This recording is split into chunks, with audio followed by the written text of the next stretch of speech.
अर्चना दिल्ली शहर की रहने वाली तो थी, साथ ही साथ पुलिस वाली भी थी, जिसके कारण सभी लोग उसे थानेदारनी भी कहा करते थे। अर्चना की शादी जयपुर में रहने वाले एक राहुल नाम के लड़के से हो जाती है और वो शादी करके अपने ससुराल आती है, इस बात से अनजान कि उसके ससुराल वाले सभी चोर हैं। वो उनके साथ बड़े ही खुशी से और प्यार से रहती है।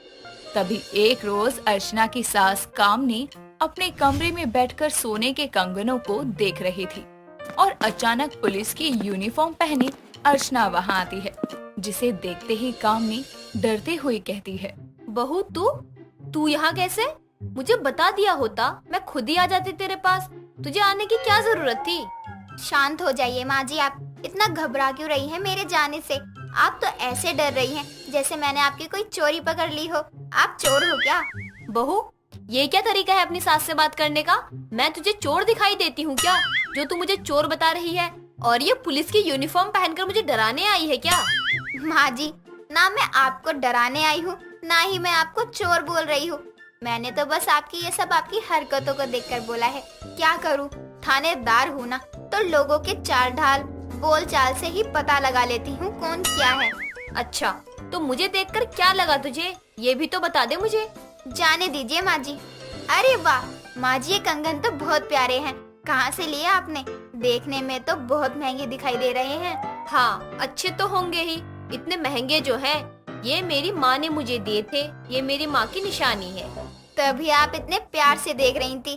खैर, ये सब बातें छोड़िए, मैं आपको ये बताने आई थी कि हो सकता है आज मेरी नाइट ड्यूटी लगे, तो आप लोग आराम से खा पी कर सो जाना, मैं मॉर्निंग में आ जाऊंगी। ठीक है बहू, लेकिन तू भी अपना ख्याल रखियो। माँ जी आप चिंता मत करिए, आपकी बहू थानेदार है, मुझे कुछ नहीं होगा। सबसे बड़ी चिंता की बात तो यही है कि थानेदार बहू का चोर ससुराल है। जिस दिन पता लगा इसे सच का, हम सब जेल के अंदर दिखाई देंगे। हाँ बहू, जानती हूँ। ठीक है माँ जी, मैं चलती हूँ फिर। अर्चना इतना कहकर वहां से चली जाती है। ऐसे ही समय बीतता है। समय के साथ अर्चना अपनी थानेदार होने की ड्यूटी और बहू होने की जिम्मेदारी दोनों अच्छे से निभा रही थी। सब कुछ ठीक चल रहा था कि एक रोज अर्चना अपने पुलिस स्टेशन में बैठी काम कर रही थी। तभी उसकी मामी शारदा रोते हुए वहां आती है, जिसे देखकर अर्चना कहती है, मामी आप शांत हो जाइए, इतना जोर जोर से रो क्यों रही हैं? ये मेरा घर नहीं थाना है, कुछ तो इज्जत रखिए मेरी। रोऊं ना तो क्या करूं? तुझे पता भी है मेरे साथ क्या हुआ है। अरे मामी जी, जब अपना ये रोना बंद करके मुझे कुछ बताएंगी तभी तो पता चलेगा ना कि क्या बात है। क्यों इतना गंगा जमुना बहा रही हो आप? तुझे पता है तेरी शादी में मैंने जो कंगन बनवाए थे, मामा से झगड़ा करके वो चोरी हो गए हैं। तेरी शादी से ही बहुत ढूंढा लेकिन कहीं नहीं मिला। बहुत लोगों से पता किया, कितने प्यार से बनवाए थे मैंने वो। ऐसे कैसे चोरी हो गया? सोने के कंगन थे, कोई छोटी चीज तो नहीं थी। पता नहीं बेटी, खैर अब वो सब छोड़। अब तक नहीं मिला तो अब क्या मिलेगा। मैं जयपुर अपनी सहेली की शादी में आई थी, सोचा तुझसे भी मिलती चलूं। काश मैंने तुझे दिखा दिया होता तो कम से कम तू ढूंढ तो लाती मेरे कंगन को। कोई बात नहीं मामी, आप चिंता मत करो, मैं आपको आपकी एनिवर्सरी पर सोने के कंगन गिफ्ट कर दूंगी। अब खुश हो जाइए आप और रोना बंद करिए। चलिए घर चलते हैं और लोगों से भी मिलना जुलना हो जाएगा। अर्चना इतना कहकर अपनी मामी शारदा को लेकर अपने घर आती है, जहां शारदा की नजर अर्चना की सास कामनी के हाथों में पहने हुए सोने के कंगनों पर जाती है, जिन्हें देखकर वो कहती है, माफ करिए कामनी बहन जी, लेकिन आपके ये सोने के कंगन बिल्कुल मेरे कंगनों की तरह हैं। क्या आप बता सकती हैं कि आपने कंगन कहाँ से बनवाए हैं? मामी आप ये क्या कह रही हैं? आप मेरी सास पर शक कर रही हैं। ये मत भूलिए, ये मेरा ससुराल है। शक नहीं, सच बोल रही हूँ। ये कंगन मेरे ही हैं। मैं अपने सोने के इतने भारी कंगनों को पहचानने में धोखा नहीं खा सकती। तो मान या ना मान, लेकिन ये कंगन मेरे ही हैं। बताया नहीं कामनी जी आपने कि कहाँ से बनवाए ये कंगन? वो ये तो मुझे नहीं पता। वो क्या है ना, मेरे बेटे ने मुझे ये गिफ्ट किया है, वही बनवा के लाया है, उसे पता होगा। ये क्या बोल रही हैं माँ जी? जब उस दिन मैंने पूछा था तो इन्होंने मुझे बोला था कि इनकी माँ ने इन्हें गिफ्ट किया है। आज बोल रही हैं कि बेटे ने गिफ्ट किया है। कुछ तो गड़बड़ है, पता लगाना पड़ेगा। मामी आप ये सब छोड़िए, मेरे साथ मेरे कमरे में चलिए आप। अर्चना इतना कहकर शारदा को लेकर अपने कमरे में चली जाती है। ऐसे ही समय बीतता है।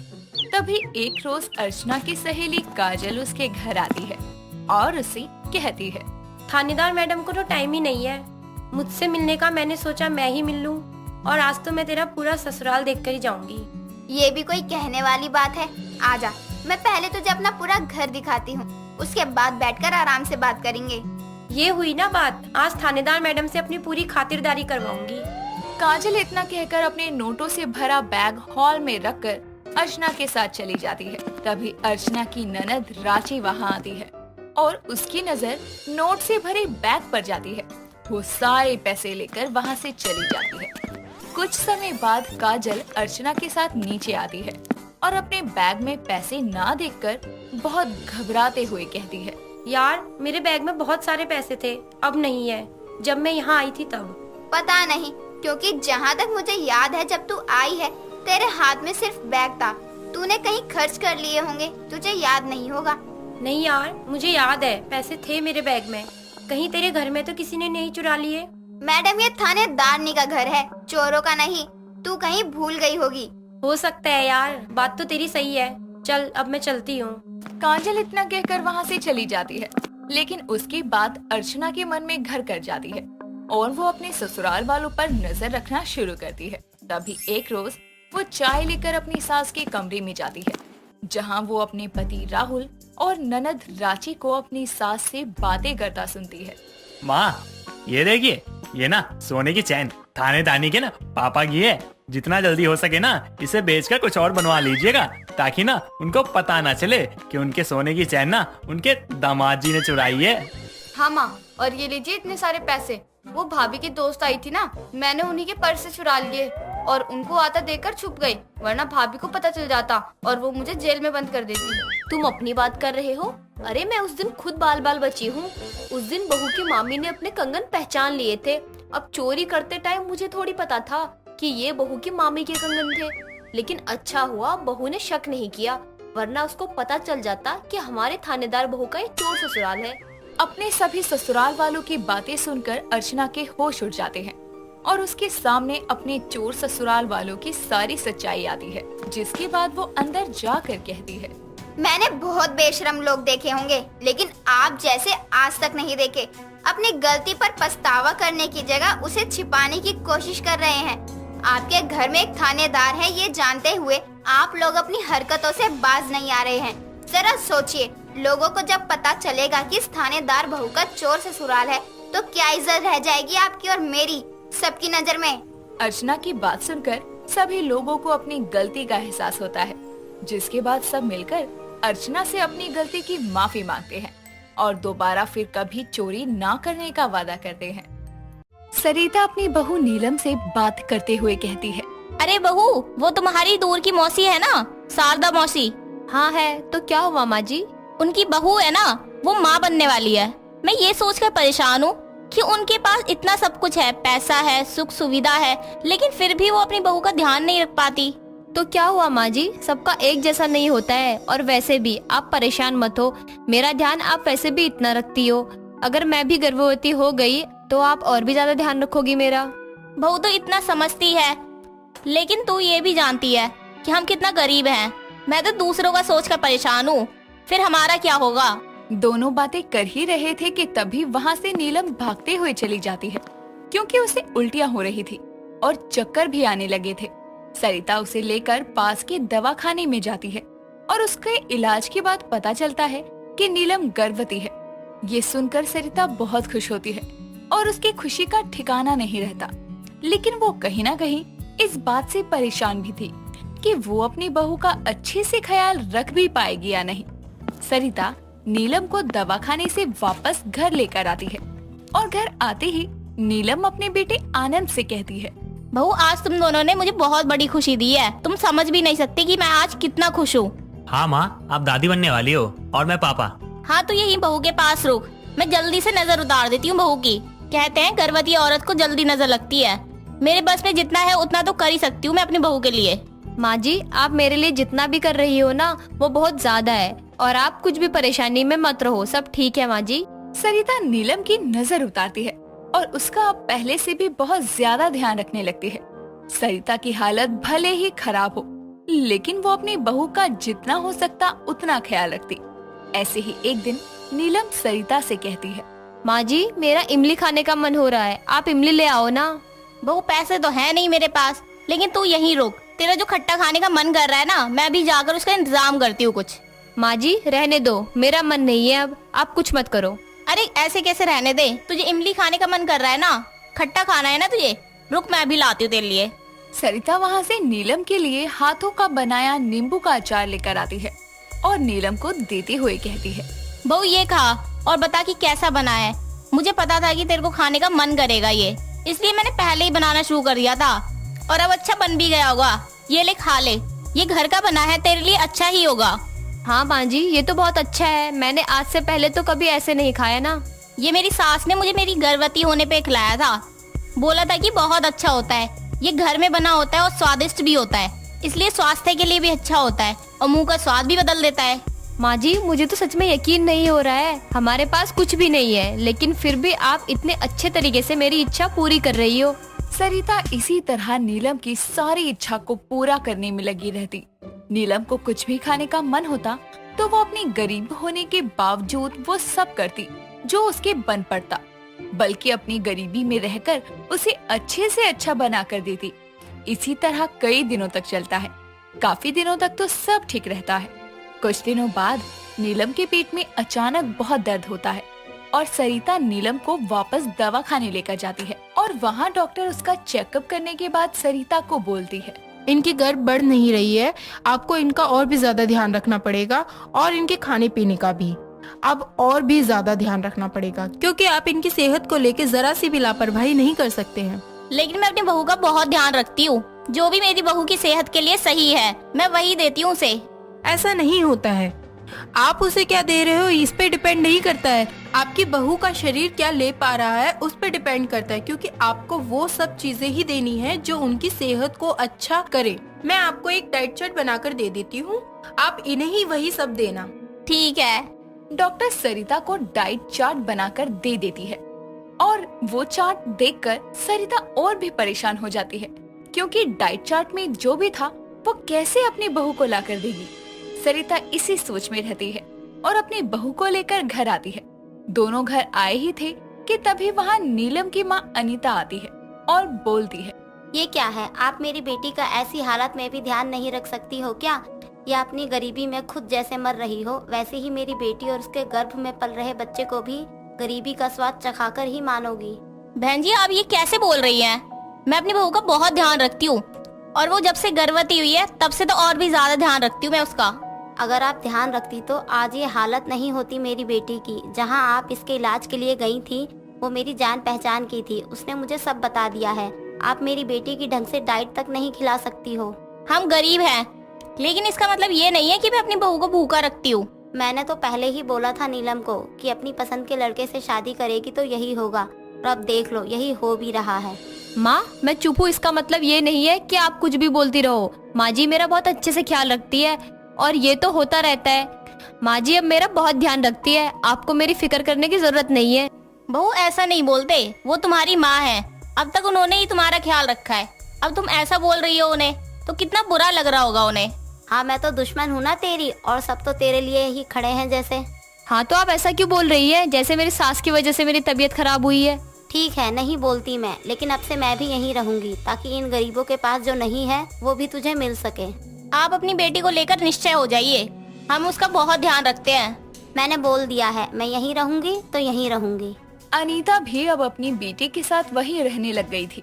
अनीता के आने से सरिता का खर्चा भी बढ़ गया था, लेकिन अब हर समय अनीता सर पर खड़ी रहती कि उसकी बेटी को किसी चीज की कमी ना हो।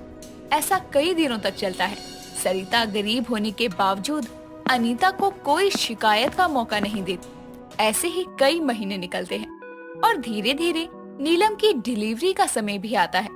डिलीवरी का समय चल रहा था कि एक रात बहुत जोरों की बारिश होती है कि तभी नीलम के पेट में दर्द उठता है और नीलम अनीता और सरिता को बुला कर कहती है, माँ जी मेरे पेट में बहुत दर्द हो रहा है, लगता है बच्चे के आने का यही समय है, जल्दी से हॉस्पिटल लेकर चलो। बाहर तो बहुत बारिश हो रही है, ऐसे में तो बहू को बाहर ले जाना खतरे से खाली नहीं है। एक तो तुम लोग रहते भी ऐसी जगह हो जहाँ किसी को बुलाया भी जाए तो आने में सालों लगा देगा। अब क्या होगा मेरी बेटी का? अब हमारे पास ज्यादा समय नहीं है, हमें कुछ तो करना पड़ेगा, वरना बहुत ज्यादा दिक्कत हो सकती है। लेकिन हम कैसे करेंगे, हमें तो कुछ भी नहीं पता है। तो कोई बात नहीं ना, मैं हूँ ना, मुझे इन सब चीजों की बहुत जानकारी है, मैं करूँगी ना। जो मैं बोल रही हूँ वो सारी चीजें ला के दो मुझे बस। सरिता और अनीता मिलकर डिलीवरी करने की कोशिश करते हैं और काफी देर तक कोशिश करने के बाद दोनों की मेहनत सफल होती है और नीलम एक प्यारी सी लड़की को जन्म देती है। और जन्म देने के बाद नीलम अनीता और सरिता से कहती है, माँ, देखा आपने मेरी सास को, अपनी गर्भवती बहू के लिए उन्होंने वो सब किया जो शायद आप भी नहीं कर सकती। आज इनकी वजह से ही मेरा बच्चा सही सलामत इस दुनिया में आया है। हाँ, मुझे लगा कि पैसे से ही सब हो सकता है, लेकिन यहाँ गरीब होने के बाद भी इन्होंने सब आसानी से संभाल लिया। सरिता अपनी बहू की डिलीवरी करती है और उसके बाद अनीता को भी समझ आता है और वो दोनों खुश होती हैं और इसी तरह आगे की ये जिंदगी भी काटती हैं।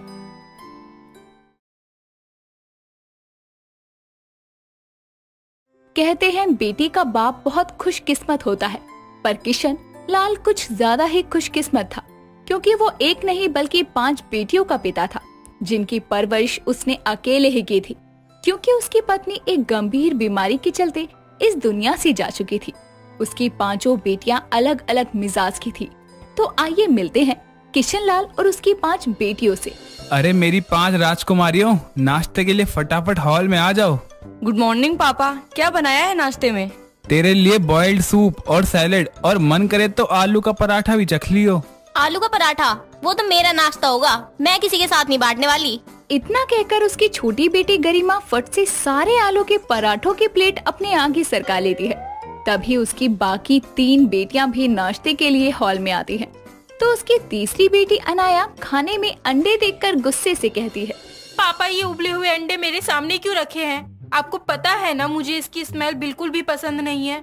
अरे उबले हुए अंडे में से इतनी स्ट्रॉन्ग स्मेल आ रही है जो तुझसे बर्दाश्त नहीं हो रही। वैसे भी तेरे सामने रखे ही तो हैं, तुझे खाने नहीं है। दीदी, जो चीज मुझे पसंद नहीं मतलब नहीं पसंद, वो मुझे दिख भी जाती है तो गुस्सा आने लगता है बस मुझे। अरे अनन्या बेटी, शांत हो जा। 1000 दफा समझाया है कि इतना गुस्सा सेहत के लिए अच्छा नहीं है। चल नाश्ता कर आराम से। पापा, आप इतना अच्छा खाना बना कैसे लेते हो? मतलब ये पोहे ना एकदम परफेक्ट बना है, चटपटा और स्वादिष्ट। हाथों से मेरी बच्ची, तेरी पढ़ाई कैसी चल रही है ये बता।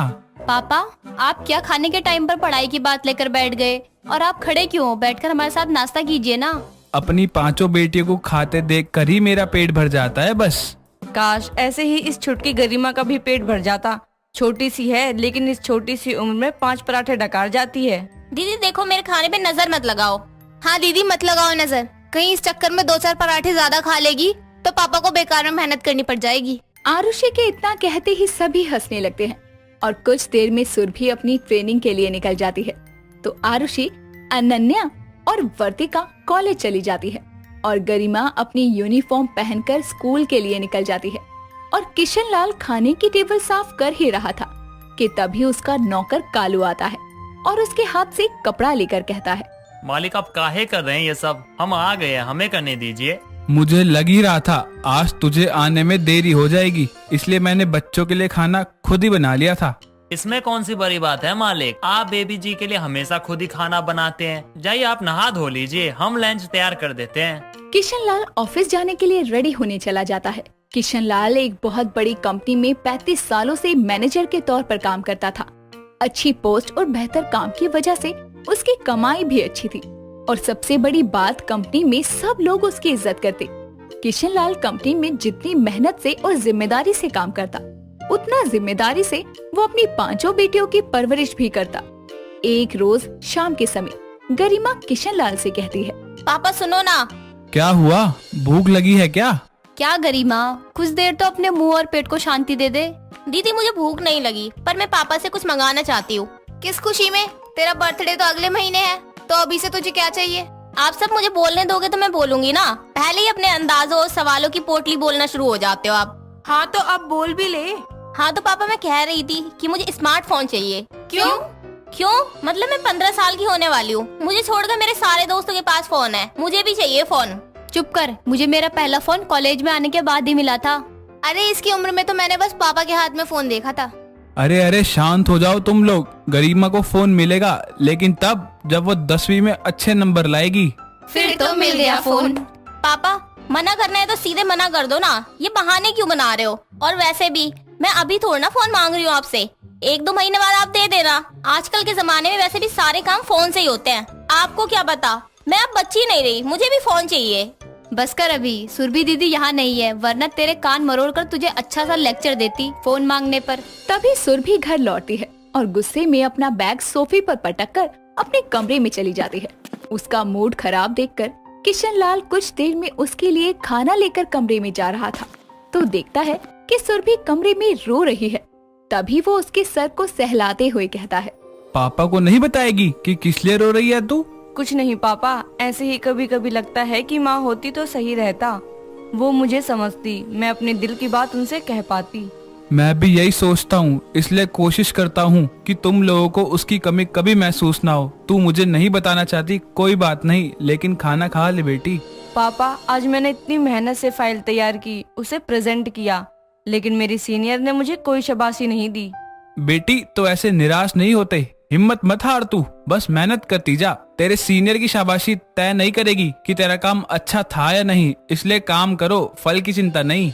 इतना कहकर वो अपनी बेटी के आंसू पोंछता है और उसे अपने हाथों से खाना खिलाता है।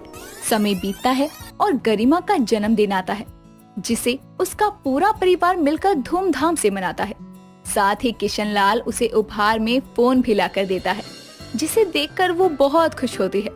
सब ठीक चल रहा था। एक रोज कालू घर की सफाई कर रहा था, तभी वर्तिका अपना पेट पकड़े कमरे की ओर जा रही थी तो कालू कहता है, बेबी जी तबीयत खराब है का? नहीं नहीं ठीक हूँ मैं, आप अपना काम करो। तभी वो अपने कमरे में चली जाती है।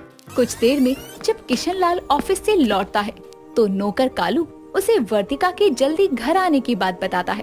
तो किशन लाल वर्तिका के कमरे में जाकर देखता है कि वो पेट पकड़े बेड पर बैठी है। तभी वो रसोई में उसके लिए गर्म पानी करके हॉट वाटर बैग तैयार करता है। साथ ही उसके लिए 1 कप कॉफी गरिमा के ट्यूशन से घर आने पर उसके हाथों वर्तिका के कमरे में भिजवाता है। ये लो दीदी, गरम कॉफी और हॉट वाटर बैग, इसे अपने पेट पर रख लो, कुछ आराम मिलेगा आपको। थैंक यू छुटकी, ये पीरियड्स के कारण ना पेट की बैंड बजी पड़ी है, इससे आराम मिलेगा। वैसे तुझे कैसे पता मेरे पेट में दर्द है? मुझे कहाँ पता था, वो तो पापा ने कहा कि आपकी तबीयत ठीक नहीं है और मैं आपको ये दे दूं। यानी पापा को पता है मेरी तबीयत ठीक नहीं है? सच में पापा हम पाचू का कितना ख्याल रखते हैं। हाँ दीदी, हमारे साथ माँ नहीं है, लेकिन वो हमें कभी महसूस ही नहीं होने देते। इस तरह किशन लाल अपनी बेटियों का ख्याल रखता। एक रोज संडे के दिन सभी हॉल में बैठकर टीवी देख रहे थे। तभी उसकी पड़ोसन अपने बेटे को लिए गुस्से में वहाँ आती है और उसके बेटे के गाल पर थप्पड़ के निशान होते हैं। अरे बहन जी आप, क्या बात है? बात ऐसी है भाई साहब, आपकी लड़की बहुत ज्यादा ही तेज होती जा रही है। उसने मेरे लड़के पर हाथ उठाया है। देखिए देखिए कैसा चेहरा लाल हुआ पड़ा है मेरे लल्ला का। अरे तो आपके लल्ला के काम ही चाटे खाने वाले हैं। देख रहे हैं कैसे बदतमीजी से पटर पटर कर रही हैं। कुछ संस्कार सिखाइए। मैं भी क्या बोल रही हूँ, बाप से भी कहीं बेटियाँ संभली हैं। माँ होती तो थोड़ी अकल देती इनको।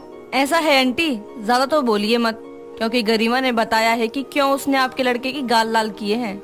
रास्ते में आपके लड़के ने गरिमा की फ्रेंड की ड्रेस पर जानबूझकर इंक डालकर उसे परेशान किया है। तो अब आप बताइए कि अपने बेटे को यही संस्कार दिए हैं कि वो लोगों को परेशान करे? बोलिए ना आंटी, हमारे पापा पर तो आपने बहुत जल्दी उंगली उठा दी। पहले अपनी परवरिश तो देखिए। पड़ोसन की बोलती बंद हो जाती है और वो अपने बेटे को कान पकड़कर घर ले जाती है। अपनी बेटियों के दिल में अपने लिए इतनी इज्जत और प्यार देखकर किशन लाल की आंखें भर जाती है। सच में बेटियों का बाप बहुत खुशकिस्मत होता है और मैं तो इस दुनिया में बहुत नसीब वाला हूँ, क्योंकि मैं 5 बेटियों वाला बाप जो हूँ।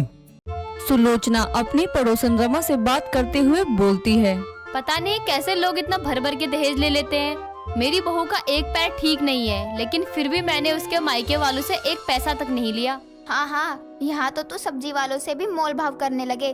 तेरे लालच के किस्से पूरे मोहल्ले में हैं और तूने अपनी बहू के मायके वालों से बिना दहेज की शादी करवा दी, और वो भी जब उसका एक पैर ठीक नहीं है।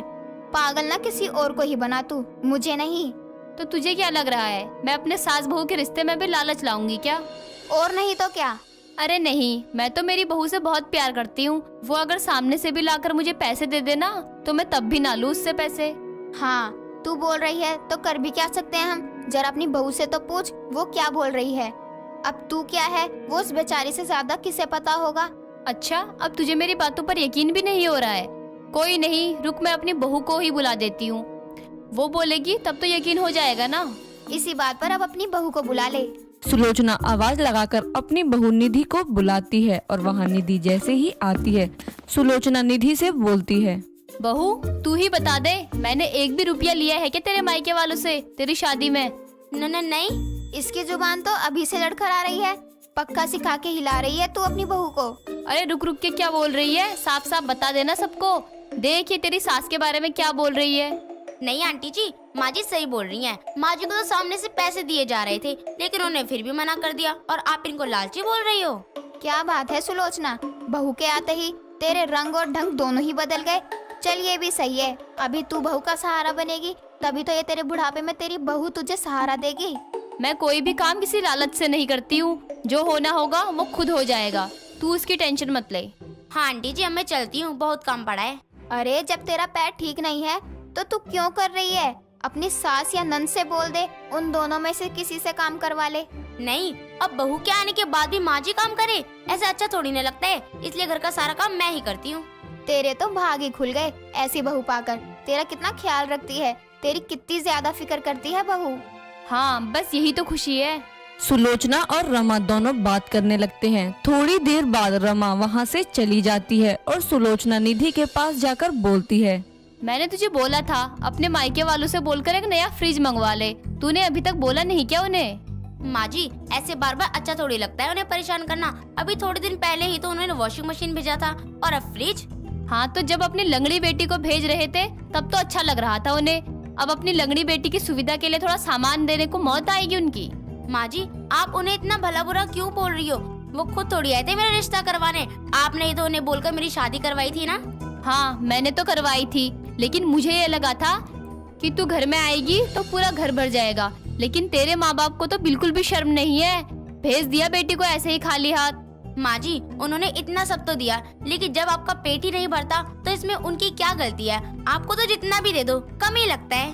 मुझसे बदतमीजी कर रही है, शर्म नहीं आती तुझे? रुक, तुझे तो मैं सीधा करती हूँ, बहुत जुबान चल रही है तेरी, रुक यहीं।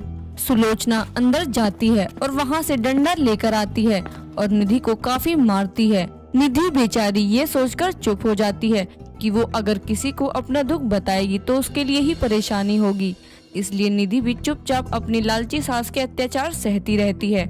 और सुलोचना भी इसी बात का फायदा उठाकर निधि को हमेशा किसी न किसी बात से परेशान करती रहती है और उसे अपने मायके से कुछ न कुछ बोलकर मंगवाती रहती है और ना लाने पर वो अत्याचार भी करने लगती है। ऐसा कई दिनों तक चलता रहता है। कुछ दिनों बाद निधि का पति मनोज काम से वापस दूसरे शहर से आया होता है और घर में नया वॉशिंग मशीन देखकर दोनों को बुलाता है और कहता है, माँ निधि ये वॉशिंग मशीन कहाँ से आया? पहले तो नहीं था और काफी महंगा भी लग रहा है, किसी ने दिया है क्या? नहीं, इतनी महंगी वॉशिंग मशीन कौन देगा? ये तो मेरे मायके से आई है, उन्होंने ही दिया है। तुम्हें पता है ना मुझे किसी से महंगे तोहफे लेने बिल्कुल भी पसंद नहीं है, तो तुमने क्यों ली? मैंने क्या कोई कमी रखी थी तुम्हारे लिए जो तुम्हें अपने मायके से सब कुछ लेना पड़ रहा है? नहीं, ये तो माँ जी क्या? कुछ नहीं बेटा, वो तो शगुन था इसलिए दिया था, वरना तुझे लगता है मैं बहू को ये लेने देती? तू तो अपनी माँ को जानता ही है ना। जानता हूँ, लेकिन अब कौन सा शगुन दिया जा रहा है? शादी को हुए तो इतना समय हो गया है, अब ये सब देने का क्या मतलब है? अरे उनके यहाँ रस्म होती है कोई, इसलिए आया है। और तुझे क्या है, तू जा, थक गया होगा, आराम कर ले थोड़ा। कोई बात नहीं, इसे वापस कर देना। अगर आप लोगों से वापस नहीं किया जाएगा ना तो मुझे बता देना, मैं खुद ही वापस करके आ जाऊंगा। अरे वापस क्यों करना, आ गया है तो रखे रहने दे। अब क्या तुझे ये काट रहा है? और पहले वाली मशीन तो खराब हो गई थी, ये आ गई है तो अच्छा ही हुआ, कम से कम मदद तो होगी। मुझे लग ही रहा था ये आपने ही बोला होगा। माँ मैं आपको अच्छे से जानता हूँ, आप क्यों इतना लालच करती हो। मैं हूँ तो आपकी सारी इच्छा पूरी करने के लिए, फिर ये सब करने की क्या जरूरत है? माँ घर आया नहीं कि तेरी बीवी ने तेरे कान भी भर दिए? ऐसा कुछ नहीं है बेटा। माँ जी मैंने कुछ नहीं किया है। हाँ माँ, इसने कुछ नहीं बताया मुझे, लेकिन मैं हूँ तो आपका ही बेटा, अच्छे से जानता हूँ आपको, इसलिए बोल रहा हूँ। अब जो हो गया सो हो गया, लेकिन आगे से ध्यान रखना। मनोज इतना बोलकर कमरे में चला जाता है और मनोज को ऐसे अपनी माँ के खिलाफ जाते हुए देखकर निधि में थोड़ी हिम्मत आती है और वो मनोज को सब सच बताने की ठान लेती है और कमरे में जाकर मनोज से बोलती है, मनोज जी आपकी माँ बस लालच ही नहीं करती बल्कि लालच के साथ मुझ पर भी अत्याचार भी करती है वो। ये क्या बकवास कर रही हो? मैंने बाहर माँ के खिलाफ बोला, इसका मतलब ये थोड़ी है कि तुम मुझे कुछ भी बोलोगी मैं सच मान लूंगा। मैं सच बोल रही हूँ। माँ जी की लालच अगर मैं पूरी नहीं करती हूँ तो माँ जी मुझे बहुत मारती हैं और ये सब झूठ नहीं बोल रही हूँ मैं तुम्हारी बात पर बिल्कुल भी यकीन नहीं करता। मैं मानता हूँ मेरी माँ लालची है, लेकिन अपनी बहू पर अत्याचार ऐसा नहीं हो सकता। मनोज निधि की बात को नहीं मानता है और वहाँ से चला जाता है। ये सब देखकर निधि फिर दुखी हो जाती है और काम करने किचन में चली जाती है। वहीं बाहर सीढ़ियों के पास सुलोचना खुद से बात करते हुए बोलती है, एक तो इस लंगड़ी की वजह से मुझे जो चाहिए वो भी नहीं मिल रहा है, ऊपर से इसने मेरे बेटे को भी अपने वश में कर लिया। अब तो इसके अकल ठिकाने लगाने ही पड़ेगी। इतना बोलकर सुलोचना सीढ़ियों पर तेल गिरा देती है कि जब भी निधि वहाँ से जाए तो गिर जाए और ना ही खुद को गिरने से संभाल पाए। लेकिन ये सब करते हुए सुलोचना को मनोज देख लेता है और उसे सारी बात समझ आती है। जब निधि सीढ़ियों से ऊपर की ओर जा रही होती है, अचानक से उसका पैर फिसलता है और वो गिर ही रही होती है कि मनोज उसे संभाल लेता है और सुलोचना के आगे निधि को बोलता है, मुझे माफ कर दो, मैंने कभी तुम्हारी बात नहीं सुनी। अगर आज तुम सीढ़ियों से गिर जाती, तुम्हें कुछ हो जाता, तो मैं खुद को कभी माफ नहीं कर पाता। ये तो मैं अपनी लापरवाही की वजह से गिर गई थी, आप क्यों माफी मांग रहे हो? ये तुम अपनी लापरवाही के कारण नहीं, मेरी माँ के अत्याचार और लालच के कारण गिरने वाली थी। ये तू क्या बोल रहा है बेटा? सही बोल रहा हूँ, मैंने आपको तेल गिराते हुए देख लिया था। आपको अपने लालच से बहुत प्यार है ना, हमसे नहीं तो ठीक है। तो आज से आप इस बड़े से घर में अकेले रहिए, मैं अपनी बीबी को लेकर जा रहा हूँ यहाँ से। ये तू क्या बोल रहा है? मैं तेरे बिना कैसे रहूंगी अकेले? मैं तेरी माँ हूँ। ये सब तो आपको पहले सोचना चाहिए था ना। मनोज को सुलोचना की हरकतों के बारे में पता चलता है और वो निधि को वहाँ से लेकर चला जाता है। अपने बहू बेटे के जाने के बाद सुलोचना के पास अफसोस करने के सिवा कुछ नहीं बचता और वो अपने आगे की जिंदगी इसी अफसोस में गुजारती है।